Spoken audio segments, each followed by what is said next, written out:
In London this morning, President Obama says there will be no let-up on Libya.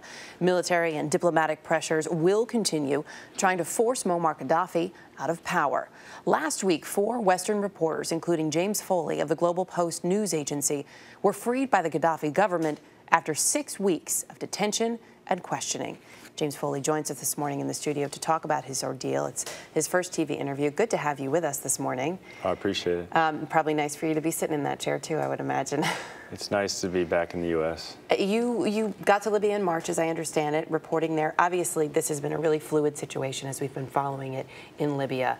Beginning of April, April 5th, you get close to the front lines there. Walk us through what happened.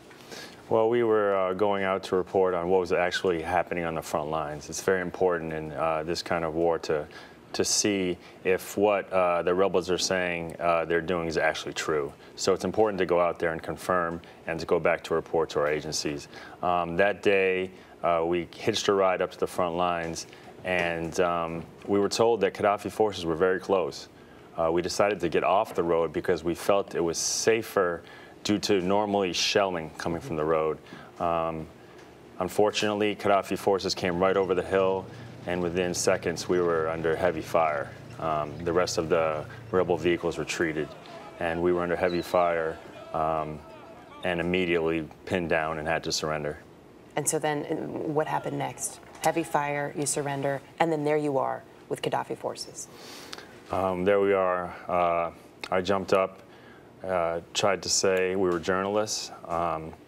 Before I was captured, I saw our friend and colleague Anton Hamrell had been shot and was severely wounded. Then I was hit several times with the butt of AK-47, punched, and dragged into a vehicle with my hands tied behind my back. You don't know what ultimately happened to Anton, correct?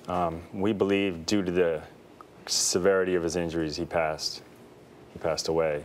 And it was the most difficult thing was not being able to tell anybody for those 44 days we were in captivity. What were those days like? How did you fill your days in captivity? You were questioned, correct? What did they ask you? First thing was accused us of being a spy. And we knew right away we had to stick to our story. We had to absolutely be truthful. Who we were reporting for, how many reports we had filed, because we feared they might check that information. And then it just became this very strange process of constantly being asked the same questions over and over again in some kind of court, which we would go to. Did it seem like it was an organized process? Was there clear leadership there? It was organized in the sense that we knew we'd have a court date in either 5 or 15 days, but there appeared to be no logic behind it. It appeared to be a political court in a regime that is trying to sow more fear, considering there's a true revolution going on. Did you have any contact at all with the outside world, essentially, during this time? Claire and I, who is one of my colleagues who I was with for the initial 12 days, we prayed so hard. We just prayed to be able to talk to our parents. Just prayed to talk to my mom, just to let her know I'm okay. I'm not being tortured. I'm being fed. And that was such a blessing the day that we were actually given a phone call. Such a relief. She filled me with so much encouragement.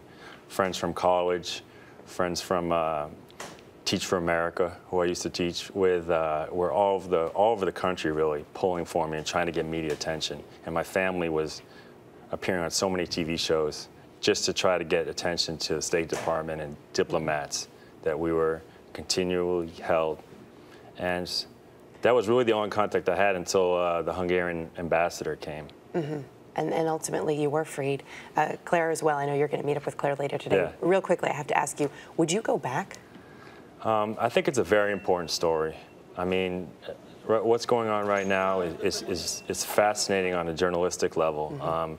You know, here's a dictator who's been charged for 4 decades, and now there's an armed revolt of people who feel like they were forced to take up arms and won't accept the Gaddafis anymore and really believe that they can have some kind of democratic government.